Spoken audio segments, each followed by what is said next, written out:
동시에 여러 가지 일 잘 하세요? 저는 진짜 약한 편이에요. 약한 편이세요? 네. 뭐 음악을 들으면서 다른 일을 한다는 게 저는 불가능해서 음악을 들을 때는 음악만 들어서 가사를 들어야 되고요. 다른 걸 할 땐 그냥 다른 일에만 집중을 해야 돼요. 좋습니다. 저는 제가 뭘 하고 있으면 누가 뭐라고 옆에서 떠들고 욕을 하던 뭘 하던 네, 네. 저는 안 들려요. 제가 나중에 쉬는 시간에 한번 욕을 한번 해드리겠습니다. 혹시 나머지 세 분 중에 동시에 여러 가지 일 하는 것 중에 예가 있는 거? 애들이 있으니까 요리도 한꺼번에 한 3-4가지씩 하면서 가스불을 다 켜놓고 그 상태에서 음악 틀어놓고 애들이랑 얘기하면서 남편이랑 전화도 하고 그러니까 이게 점점 발전을 해서 제가 그 상황으로 몰아진 것 같아요. 할 수 있도록. 네, 네. 특히 이제 어린아이를 키우시는 엄마들께서는 그래서 동시에 여러 가지 일들을 많이 하셔야 되는 경우 진짜 많죠. 네, 네. 자, 제가 멀티태스킹이 왜 원천적으로 인간이 불가능한지를 보여드리겠습니다. 화면 왼쪽에서 빨간 사각형 찾아보세요. 금방 찾으실 수 있죠? 자, 그러면은 오른쪽의 경우에서 한번 빨간 사각형 찾아봐 주십시오. 그것도 뭐 그렇게 뭐 어렵지 않죠? 사실 실제로 시켜보면 왼쪽 경우에서든 오른쪽 경우에서든 빨간 사각형을 찾는데 시간이 차이가 없습니다. 이 얘기는 뭐냐면 왼쪽이든 오른쪽이든 빨간 사각형을 찾아야 될 때 이 나머지 초록색 사각형들은 다 뭡니까? 회방꾼들인데 회방꾼이 3개에서 훨씬 더 3배 이상 늘어나도 차이가 안 난다는 겁니다. 자, 근데 그 다음 상황에서는 좀 달라져요. 이쪽에서 빨간 사각형을 찾아라 라고 얘기하면 사람들이 찾습니다, 어쨌든. 근데 일정 시간이 걸리는데 오른쪽에서 빨간 사각형을 찾아라 라고 얘기하면 사람들은요 조금 더 시간이 오래 걸립니다.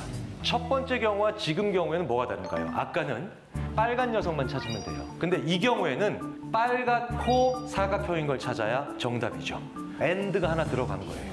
이 AND가 뭡니까? 동시에 해야 되는 일이죠. 아주 간단한 멀티태스킹의 상황이 들어가니까 약간 더 시간이 늘어난 겁니다. 자, 그러면 이 AND가 한 3개 정도가 되면 인간이 할 수 없는 일이 됩니다. 그게 바로 원리를 찾아라예요. 못 찾습니다. 여기서 원리를 찾아야 되면요. 남자다, AND, 안경 썼다, AND, 모자 썼다. 이렇게 AND가 몇 가지만 들어가도 인간은 절대 못합니다. 그런데 항상 이런 장면을 보여드리면요. 여기서 원리를 찾으려고 하시는 분들이 계세요. 동시에 해야 되는 게 AND인데 AND가 3가지만 들어가도 우리 인간은 그 일을 못합니다. 그래서 저희 인지심리학자들은 멀티태스킹에 별명을 붙입니다. 그게 바로 뭐냐면 악마랍니다. 어느 정도 악마느냐? 내가 너무나도 잘할 수 있는 일이기 때문에 조금도 신경을 안 써야 되는 일에다가 붙여서 다른 일을 하는 그런 멀티태스킹 상황도 사실은 내가 하는 일을 갉아먹습니다. 대표적인 게 껌이에요, 껌. 자, 껌 씹을 때 신경 써서 온 마음을 다해서 진지하게 씹으시는 분 안 계시죠? 왜냐하면 껌 씹을 때 잘못 씹으시면 어떻게 됩니까? 혀 깨물잖아요. 사실은 이게 혀를 안 깨문다는 게 엄청난 동작이긴 하죠. 이게 계속 철판 2개가 왔다 하는 건데 혀가 넣었다 뺐다. 사실은 이거 99%의 확률만 돼도 큰일 나죠. 정확도가. 왜냐하면 그래도 100번 씹을 때마다 한 번씩 혀가 끝나는 큰일 난다는 거니까요. 그러니까 엄청나게 정교한 활동입니다. 그런데도 우리는 이걸 갖다가 하도 많이 연습을 해보니까 이제 안 씹어요. 자동화된 행동이죠. 근데 이렇게 껌을 씹은 상태에서 단어를 외우게 하면 껌을 씹지 않는 상태에서 단어를 외우게 하는 것보다 단어에 대한 기억력이 20% 가까이 떨어지는 연구들이 허다합니다. 그러니까 내가 신경을 안 쓰는 멀티태스킹조차도 무혐하다는 거죠. 참고로 말씀드리자면 껌을 씹고 난 다음에 껌을 뱉고 단어를 외우면 관련된 뇌의 영역이 활성화돼서 이게 단어를 외우는 데 더 유리합니다. 그런데 이건 뭐예요? 껌을 씹다가 놓고 그 다음에 일을 하는 거죠. 그러니까 스위치한 거예요. 멀티태스킹이 아닙니다. 이 멀티태스킹과 스위치는 구분을 하셔야 돼요. 아까 설수연 씨께서 말씀하신 여러 가지를 동시에 한다가 그리고 그게 가능한 이유가 바로 뭐냐면 스위치를 잘 하시는 거예요. 실제로는 멀티태스킹이 아닙니다. 요 일에 잠깐 주의를 머무셨다가 바로 다른 일로 주의를 옮기셨다가 다시 그걸 주의를 빼내서 다른 일로 가시는 거죠. 근데 이 능력도 참 대단한 겁니다. 이 스위칭을 잘하는 정도만 돼도 항공기를 잘 조종할 수 있는 조종사를 선발하는 데 가장 핵심적인 검사가 되기도 합니다. 자, 그런데 아까 문재 아나운서께서 말씀하셨죠? 음악을 들으면서 공부를 하면 난 진짜 안 된다. 맞는 거죠. 멀티태스킹이니까요. 그래서 제가 학부모님들께 이런 얘기를 자주 합니다. 저희 아이가 음악을 들으면서 공부를 하면 잘 된다고 얘기를 하는데 이건 어떻게 해야 될까요? 제가 웬만하면 아이 편을 듭니다. 왜냐하면 아이들의 생각과 어른들의 생각에서 실제로 아이의 생각이 맞는 경우가 굉장히 많아요. 근데 이것만큼, 즉 어떤 거냐, 멀티태스킹만큼은 절대로 타협하시지 말아라. 무슨 얘기냐? 멀티태스킹을 줄여줘야 인간은 나머지 하나의 일을 제대로 합니다. 멀티태스킹 하면 아주 자동화된 일이라도 이유도 모른 채 계속 그 수준이 떨어져 나간다는 거죠. 그렇기 때문에 어떤 일에 집중을 해야 된다는 것은 반대로 그 일에 집중하는 게 아니라 다른 일을 줄여나간다는 겁니다. 자, 그럼 두 번째를 말씀드릴게요. 김정학 씨께 제가 말씀 나온 김에 여쭤보겠습니다. 네. 글자를 읽으시는 게 아니라요. 글자 색깔을 얘기해 주세요. 네. 자, 첫 번째 보겠습니다. 무슨 색인가요? 녹색입니다. 네. 두 번째도 보겠습니다. 무슨 색인가요? 파란색. 파란색입니다. 대답이 좀 느려지는 거 느끼셨어요? 자, 이걸 굉장히 재밌게도 존 리들리 스트룹이라고 하는 사람이 개발했던 자기 이를 성을 따서 스트룹 효과라고 합니다. 자, 다 같이 한번 해보겠습니다. 위에서 아래로 요 순서대로 글자의 색깔을 얘기해 주시면 됩니다. 자, 시작하겠습니다. 시작. 빨강, 파랑, 노랑, 연두, 주황, 검정, 보라, 회색. 네, 잘 하시네요. 색깔만 얘기라고 말씀을 드렸는데. 자, 이번에도 색깔을 말씀해 주시면 됩니다. 자, 준비되셨죠? 자, 시작.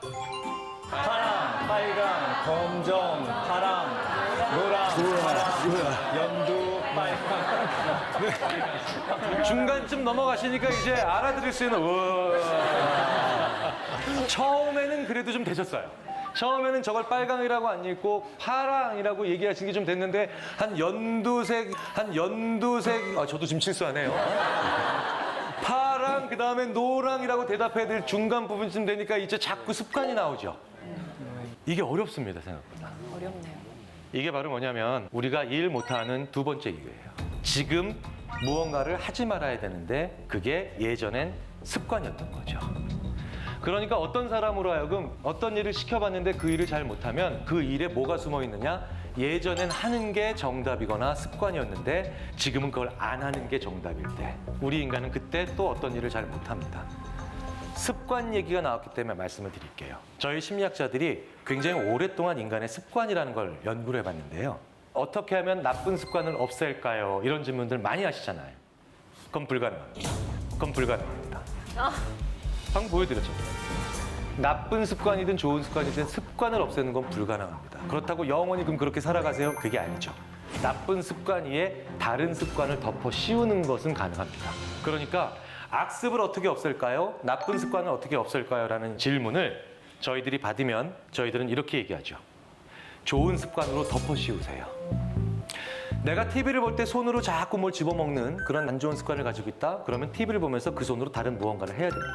그러지 않고 손으로 가만히 앉아있으면서 손을 그대로 놔두고 있는 건 불가능하다는 거죠. 플로리다 대학의 로이 바우마이스터라고 하는 교수가 자신의 책 의지력의 재발견이라고 하는 책에서 나쁜 습관을 사람의 의지로, 본인의 의지로 없앤다는 것이 얼마나 사실은 허황된 착각이라는 것을 잘 보여줍니다. 담배를 끊으셨을 때요, 담배를 피지 말아야지라고 하는 의지력이 있을 때 이때는 담배를 참는 것이 가능해집니다. 그런데 엉뚱한 곳에서요, 다른 의지가 떨어졌을 때 우리는 그때 담배를 피는 겁니다. 담배를 피지 말아야지 하고 오전 11시까지 참고 계셨어요? 이건 담배에 관련된 내 의지잖아요. 그런데 갑자기 옆에 한 오전 11시 좀 넘었을 때 다른 부하 직원이 왔는데 서류를 엉망으로 해서 만들어 왔어요. 근데 내가 불불 화가 납니다. 딱 이랬는데 내가 어제 다른 직원들한테 왜 동료들끼리 화를 내냐. 서로 격려하면서 일하자. 그리고 내가 그 얘기했던 걸 기억하고 있는 사람들이 날 다 쳐다보고 있습니다. 그럼 나 어떻게 해야 돼요? 착한 척 해야 되죠. 그러면서 짝을 괜찮아, 힘내, 다시 해와. 그냥 속으로 불불 끓습니다. 그럼 내가 이 화를 참기 위한 데다가 에너지를 쓰고 있죠. 그럼 뭡니까? 의지가 고갈됩니다. 담배를 참기 위한 의지가 아니라 저 친구한테 화를 내지 않기 위해서 의지를 쓰고 있는 거죠. 하지만 총량에서는 여전히 마이너스가 혹은 총량에서는 어쩐지 소비가 되고 있는 겁니다. 저희 심리학자들이 총량의 법칙을 되게 좋아해요. 그러니까 분야는 다르지만 종류가 같은 에너지는 결국 여기서 소모되면 다른 곳에서 쓸 게 없다라는 거죠. 뭐 예를 들자면 저의 은사님 중에 한 분이 이런 얘기를 하세요. 사람에겐 지랄 총량의 법칙이 있대요. 이게 뭐냐면 한 군데서 막 지랄을 하면 다른 데 가서 지랄할 양이 줄어들고 어렸을 때 마구 지랄을 하면 늙었을 때 지랄의 양이 적어지며 너무 20대, 30대 때 이 지랄을 참으면 50대, 60대, 70대 때 이게 터져 나온다. 격하게 공감하시네요. 의지력도 마찬가지입니다. 의지력도 총량의 법칙이 있답니다. 이 친구에게 화를 내지 않기 위해서 나의 의지를 썼으니까 이 친구가 돌아가고 난 다음에 어느 순간 정신 차려보면 난 담배를 피고 있는 거예요. 그러니까 뭡니까? 나쁜 습관은 없앨 수 있는 게 아니죠. 그러면 이걸 막는 방법은 그 습관을 없애는 게 아니라 다른 좋은 습관을 많이 만들어야 되는 거죠. 자, 그럼 세 번째 말씀드리겠습니다. 인간이요, 아무리 긴 경험과 연륜과 노하우가 있어도 직전에 어떤 경험을 했느냐에 철저히 지배를 당합니다. 자, 보여드리겠습니다. 야구 방망이와 야구공이 합쳐서 1달러 10센트예요. 방망이가 공보다 1달러 더 비쌉니다. 공은 얼마일까요? 지금 대부분 10센트라고 오답을 하셨어요. 정답은 5센트예요. 5센트여야 1달러 더 비싼 야구 방망이가 1달러 5센트겠죠. 그럼 둘이 합쳐지면 1달러 10센트가 됩니다. 근데 지금도 여전히 마음에선 10센트가 떠오르고 계세요. 왜 이럴까요? 이 이유를 설명드리기 먼저 앞서서 이렇게 오답이 빨리 나오는데도 오히려 높은 비율로 정답을 얘기하시는 분들이 계십니다. 그분들이 바로 누구냐? 난독증환자예요. 우리가 어떤 글이든 단어를 읽게 되면 그 옆에 있는 단어들이나 옆에 있는 단어들도 슬쩍 내 시선 안으로 들어오죠. 이걸 스팬이라고 해요. 리딩 스팬이라고 합니다. 읽는 것에 대한 범위죠. 눈의 범위입니다. 이게 좁은 분들이에요. 난독증 환자의 체험을 가볍게 해보시려면요, 동그랗게 종이를 말아서 이렇게 대고 그리고 책을 읽어보시면 됩니다. 이분들은 어쨌든 난독증 환자니까 글을 휙 하고 읽을 수 있으실까요? 아니면 또박또박 읽으실 수밖에 없겠습니까? 또박또박밖에 못 있어요. 그래서 오히려 정답률이 높을 수가 있다. 우리는 저 글을 훅 읽으면서 1달러와 10센트라는 단어를 봅니다. 그리고 그 밑에 공보다 1달러가 더 비싸다는 단어를 봅니다. 스팬 안에 모든 정보들이 다 들어와 있어요. 그러니까 1달러가 더 비싼데 하나는 10센트, 1달러라는 정보가 있으니 1달러라고 하는 답을 얻기 위해서 둘 중에 하나를 빼버리는 거예요. 그러니까 10센트라는 답이 더 빨리 오는 겁니다. 오답이. 자, 그렇다면 우리 같은 평범한 사람들 혹은 정상인들도 저 문제에 대한 답을 오답 없이 정답에 더 가까운 비율을 높게 만들려면 어떻게 될까요? 우리도 난독증 환자분들처럼 또박또박 읽을 수밖에 없는 상황으로 가면 되겠죠. 바로 이 상황에서 있는 겁니다. 글을 더 작게 하거나 글을 더 흐릿하게 하거나 글의 폰트를 손상시키는 거예요. 그렇게 하면 사람들이요, 더 또박또박 읽을 수밖에 없기 때문에 머릿속에서 10센트가 떠올라도 이건 아니구나, 5센트가 정답일 수 있겠구나, 두 번째 생각으로 갑니다. 무슨 얘기냐? 우리가 어떤 일을 잘 못하는 세 번째 이유가 뭐냐? 직전에 무관한 일에 대해서 빠르거나 수월했기 때문이에요. 우리가 직전에 무관한 일에도 빠르거나 수월하면 어떤 생각을 가지게 되느냐? 과도한 자신감을 가지게 됩니다. 이런 경우 있죠. 오전 10시에 회의가 있는데 이 회의에서 발표를 내가 잘해야 됩니다. 굉장히 중요해요. 그런데 왠지 오늘 아침 7시 반에 나갔는데 버스가 바로 와요. 그래서 평소보다 빨리 버스에 탈 수 있습니다. 그리고 난 다음에 건물 앞에 딱 도착했더니 엘리베이터가 바로 내려와서 문이 쫙 열립니다. 마치 나를 위해 대기하고 있는 것처럼. 그래서 쫙 들어가서 12층까지 올라가고 아침에 컴퓨터를 켰는데 이날따라 부팅도 빨리 돼요. 복사하기도 빨리 돌아가고 커피도 다 내려와 있고. 이러면 마치 나는 10시에 들어가는 회의에서 오늘 회의가 잘 되고 발표도 잘 될 것만 같다는 자신감에 차면서 들어갑니다. 직전에 무관한 경험이 나의 자신감에 전염이 되는 거예요. 그럼 반대로요. 그 전에 일들이 잘 안 풀려요. 버스도 늦게 오고 복사기도 잘 안 돌아가고 엘리베이터도 계속 위층에 가 있고 내려오는데 한참 걸립니다. 이런 뭡니까? 왠지 오늘 회의가 잘 안 될 것 같아요. 양쪽 모두 착각이죠? 하지만 재밌는 건 이 착각을 우리가 얼마든지 긍정적으로 사용할 수도 있다는 겁니다. 실제로 나보다 더 강한 팀을 만나서 고전이 예상될 때 굉장히 많은 노련한 감독들께서 강팀을 만나서 내가 의기소침해 있고 내 선수들이 뭔가 기거지고 있을 때 그 전에 전혀 무관한 행동이라도 쉽고 빠르게 할 수 있도록 만들어주세요. 그게 대부분 운동 경기를 앞두고 있는 좋은 감독들의 의식들입니다.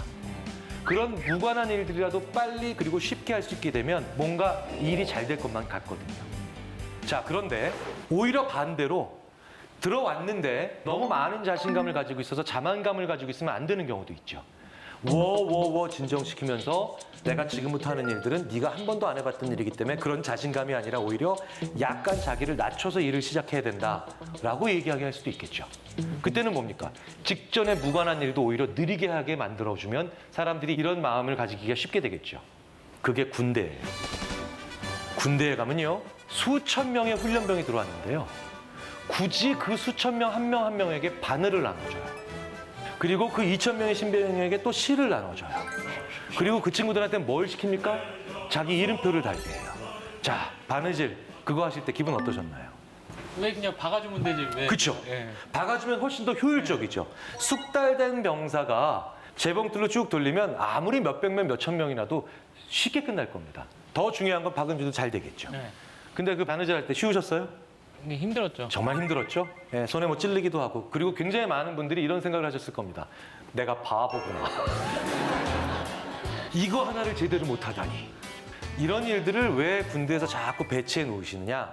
직전에 무관한 일들입니다. 얼마든지 시스템이나 아니면 관련된 병사들이 스킬다게 해줄 수 있는데 이런 걸 자꾸 느리게 만들기 위해서 우리로 하여금 뭡니까? 진정시키는 거예요. 내가 이 일을 잘할 수 있다. 혹은 내가 일을 안 배워도 아니면 얼마든지 할 수 있다라는 과도한 자신감을 줄여줘서 약간 적정한 수준으로 의기소침하게 만들면 어떻게 됐습니까? 그 사람이 내 말을 잘 들을까요? 안 들을까요? 잘 들어요. 그래서 군대에서 일부러 무관한 행동들을 더 느리게 만들어주는 겁니다. 어떤 일을 앞두고 내가 좀 약간 자만하고 있다는 느낌이 들 때는 무관한 일이라도 내가 찬찬히 다른 일에 시간을 써보세요. 그러면 그게 바로 진정이겠죠. 내가 의기소침하다, 반대로. 그리고 내가 자신감이 좀 부족하다. 그러면 전혀 무관한 일이라도 만만한 일을 골라서 그 일을 쉽고 빠르게 잘해보십시오. 의외로 나한테 많은 위안이 됩니다. 노력, 몰입 중요하잖아요. 이 두 가지 말고도 이렇게 우리를 재밌게 즐거운 착각, 긍정적 착각으로 집어넣어서 오히려 더 일을 잘하게 만들 수 있는 요인들은 굉장히 많습니다. 이게 인간에 대해서 우리가 모르고 있는 첫 번째죠.